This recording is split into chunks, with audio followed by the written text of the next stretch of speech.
tonight I have to give the interstellar star report for solstice. So you guys are going to be my captive audience for that.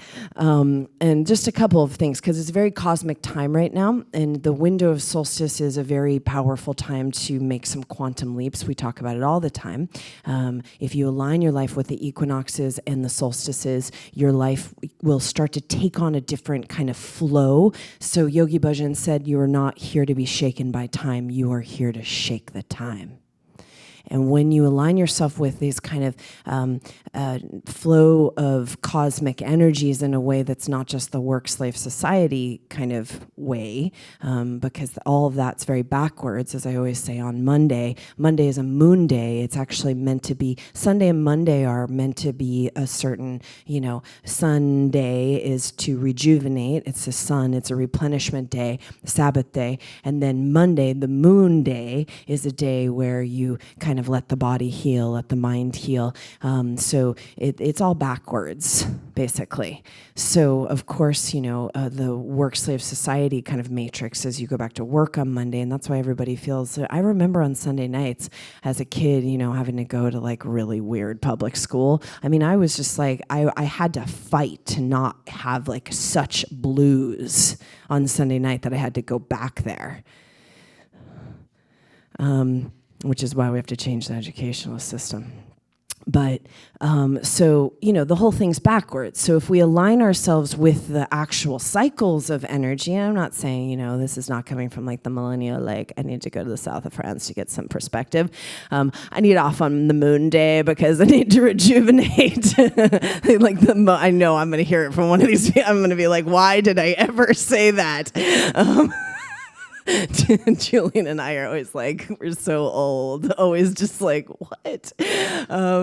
But we did something very fascinating with the Aquarian business training, which is I got all these incredible millennials, and I did a millennial panel, which we will eventually cut and put up as a content. Very interesting to hear the whole kind of channel of the operating system. I find it very fascinating. So let's not go too far, but the moon day is not, that the whole structure of the way that we look at time and space throughout our day is backwards.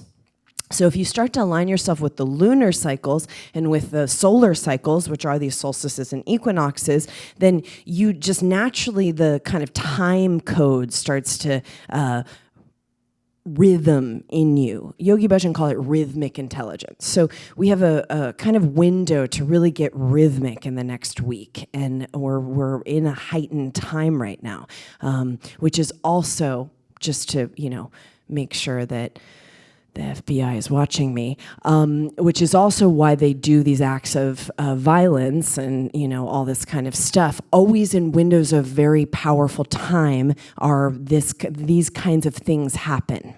If you look back, you can look. They're historical, all on kind of ritual days. 9/11's a ritual day. All on these kind of power days that stuff like this happens. So solstice is we live on a polarity planet.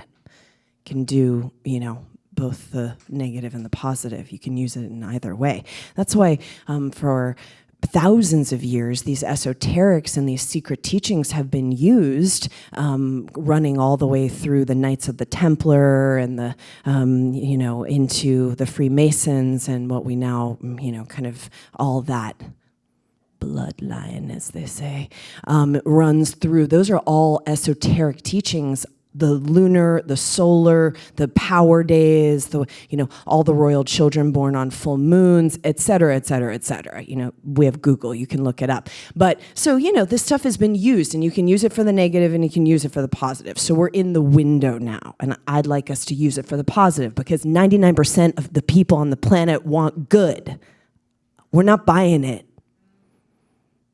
I'm like, we're not buying it. So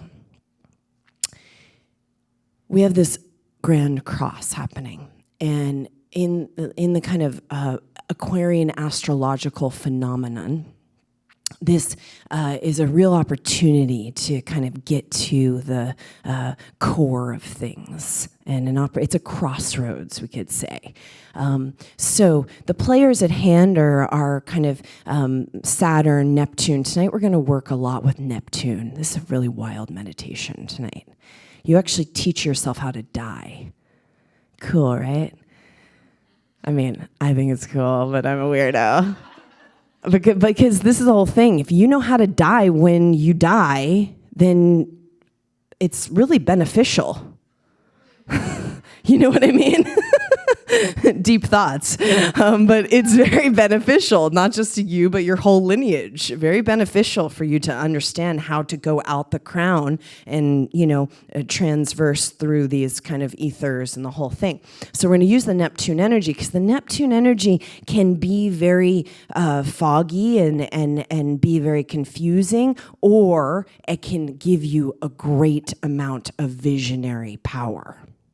So I'd like to use this Neptune. So Neptune's a big player, Saturn's a big player, Mercury's a big player, Jupiter's a big player.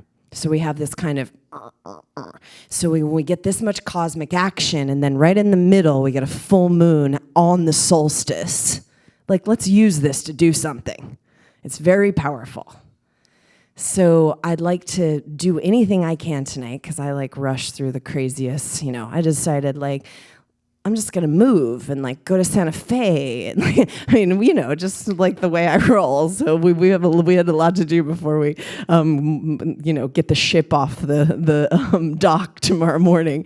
But I really wanted to deliver this meditation before we go, because it's going to open up this kind of space where deep kind of vision quest and deep kind of walkabout, is that what they call it? It's a real time of vision quest. And this is not, the thing that we're confused about because of the way that kind of the shaman and the plant medicine cultures have been totally kind of twisted and manipulated into our Western addictive drug abuse culture.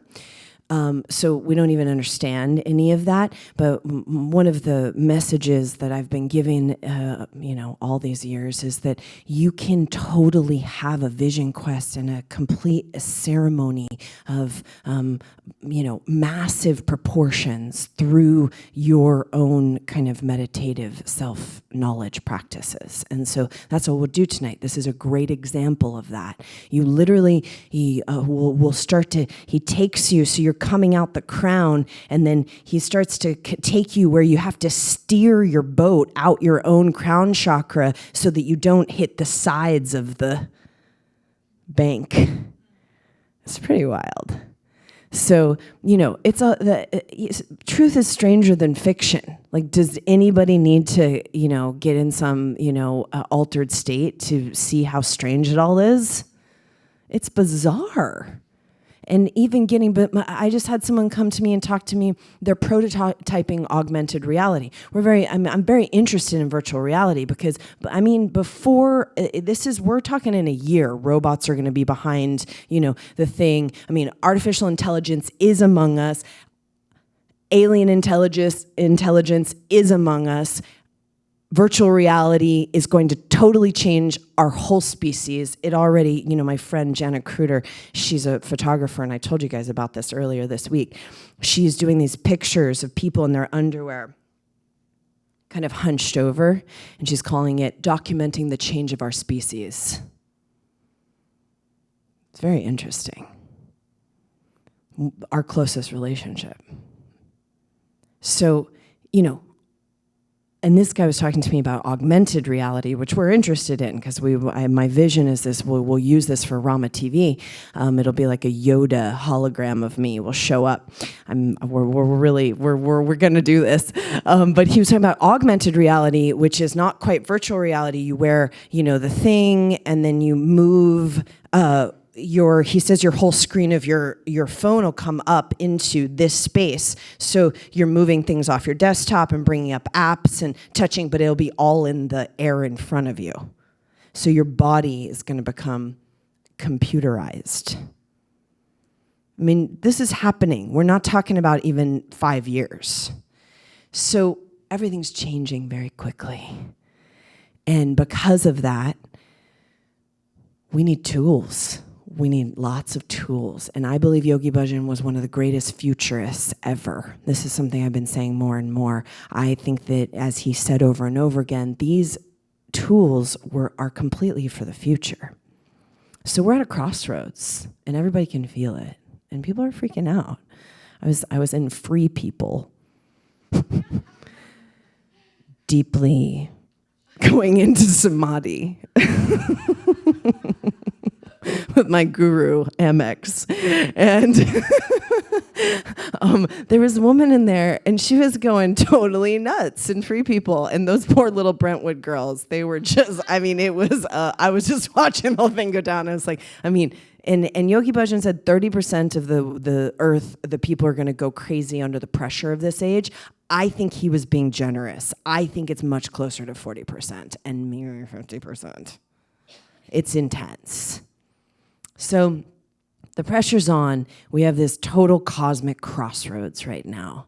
And I would like to open up a space for the quantum leap of whatever kind of vision, walkabout, quest that you're on, and the kind of veil between the reality and the vision space or the dream space is very lifted right now. And you can literally, this is the augmented reality. You create it. You bring whatever you want to bring up and whatever you want to, what is it? You push the thing twice and it like shakes and then you can delete it. That's, so whatever we're deleting, whatever you want to bring up, this is a whole, you can totally celestial communicate a very specific, very high destiny imprint in the next week. Do we get that? And that's my interstellar star report. Satnam.